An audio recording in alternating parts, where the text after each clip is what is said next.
Hello Internet, and welcome to my live reaction for Black Butler, chapter 166.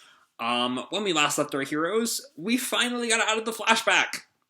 At long last, we got out of the flashback, and it revealed itself to be 6 months of meaninglessness, because Mei-Rin's answer to Jane's question had nothing to do with anything we saw in the flashback, and just because she won't betray the Phantom Hives because Baron Heathfield is targeting women with his blood draining. And so it was 6 months of wasting our time in a flashback. But whatever, we're out of that. So let's go into chapter 166, The Butler Unidentified. And we have our cover picture here is Mei-Rin glowering at Jane's kind of placid face. The maid's pride. But we open with Ciel and Sebastian seemingly giving us like a recap of the arc, which we kind of need because it's been 6 months. So we open with, I'm trying to tell which of these two panels is first. I think it's Ciel.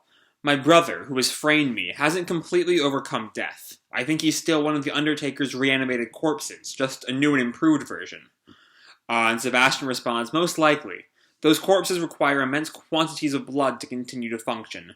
And Sphere Music Hall is probably the setup to collect the blood necessary. God, remember Sphere Music Hall? That was like 4 years ago, I think. The Aurora Society. The Undertaker was pulling its strings. So even after the Campagna went down, its possible members with ties to the Undertaker simply changed the name and structure of the organization and resumed their activities. So now we're getting like deep recap here.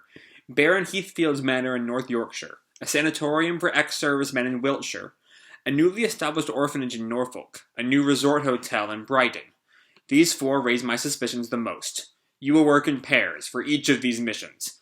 The pairs are Ran-Mao and Mei-Rin, Finian and Snake, and then Baldroy and Lau, and also Ciel and Sebastian, of course. If you find no trace of blood collection, retreat at once and return here. However, if the evidence is there, thoroughly dismantle the operation. And now we get back to where we left off last time with Jane and Mei-Rin still pointing their guns at each other, staring each other down. And Jane says, you weren't swayed by our offer to triple what you're being paid now. That's unfortunate. You turned out to be a lot more foolish than I thought. And we see Jane raises her axe over Ran-Mao, and Mei-Rin realizes what's about to happen. I guess we failed to reach a deal. Ran-Mao! And the blade comes down, there's a whack. And it only hits the pillow. Because Ran-Mao wakes up and, like, jumps over Jane. Where'd she? And then, like, she jumps down on her, gets her into a headlock. Gah! And Ran-Mao just glares at her, continues to choke her, grapples her across the waist with her legs, and, like, slams her down. Or no, makes her drop the gun, is what that panel is. And then the two of them Jane drops to her knees. Ran-Mao, I'm so glad. This is Mei-Rin who walks up. Were you just pretending you got caught? And Ran-Mao looks at her. I just woke up. The gunshots were noisy. You were really asleep, you were? This woman put me to sleep. And Jane just kind of like continues to like glare and growl as she stays in the headlock. And we go into another flashback.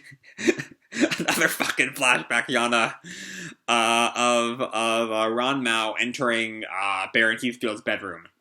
I'm glad you've come here, Ron. Come, don't be shy. And he like presses his hand against Ran-Mao's cheek. Take your time tonight to show me the shape of your soul. And Ran-Mao just like cuts through the crap and looks up at him. What happened to other maids? And Heathfield freezes. You become bored of them. I have not. They were all wonderful women, but they were different. Their souls did not have the same shape as my deceased wife's soul. Right, I forgot about this whole thing, which is almost certainly actually about blood type, right? And Ran-Mao asks him, did you kill the maids? Certainly not. I never commit such an atrocious act. And then he picks up Ran-Mao. They all went home. You have nothing to worry about. I will not hurt you. He's getting kind of creepy here. Like, pressing his head up against her boobs. His arms are, like, on her exposed leg. Now open your heart, and call me Chris for now. And Ran-Mao just decks him. Holy hell! He like he hits the floor, like rubs his injured cheek. What? I punch lechers. What? Bring me the maids. To be continued. Okay. So, is this another multi-chapter flashback? It's definitely at least a two-part flashback, because apparently, I guess Yana thinks we need to know exactly how Ran-Mao got caught, because you're not allowed to infer anything anymore, I guess. Still, I can't imagine this flashback being longer than this is Yana, so 2 more chapters. 2 more chapters tops for this flashback. God, it's almost a joke. Like, at a certain point, I have to think Yana is in on the joke about her awful flashbacks, right? Like, she has to know that we don't need all of these flashbacks. That stories require some kind of forward momentum. God, I don't know. Anyway, let's leave the Ran-Mao flashback to the side and focus on the chapter itself. The present day section, which is honestly a lot of fun. Both for we get an admittedly necessary flashback, detailing the plot so far, just because it's been so long, so long since we've actually touched on the plot. Sometimes you do need a little recap.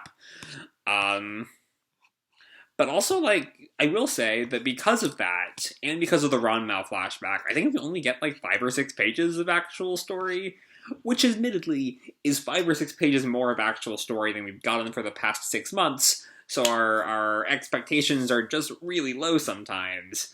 But anyway, it does give some good fun of Ran-Mao happening to wake up at the exact right time, to allow her to get Jane into the headlock, which means we're seemingly almost done with all this. Like, there isn't really all that much left to do. I mean, there's still, like, at least at Heathfield Manor, I think.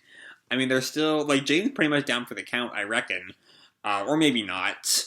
And Heathfield is already pretty beat up by Ran-Mao in the flashback, so we'll see how well he is as the flashback ends. But, yeah, it's Black Butler. There's very little that happens in any given Black Butler chapter. But yeah, we are back in another flashback. Hopefully this one won't be very long. Hopefully.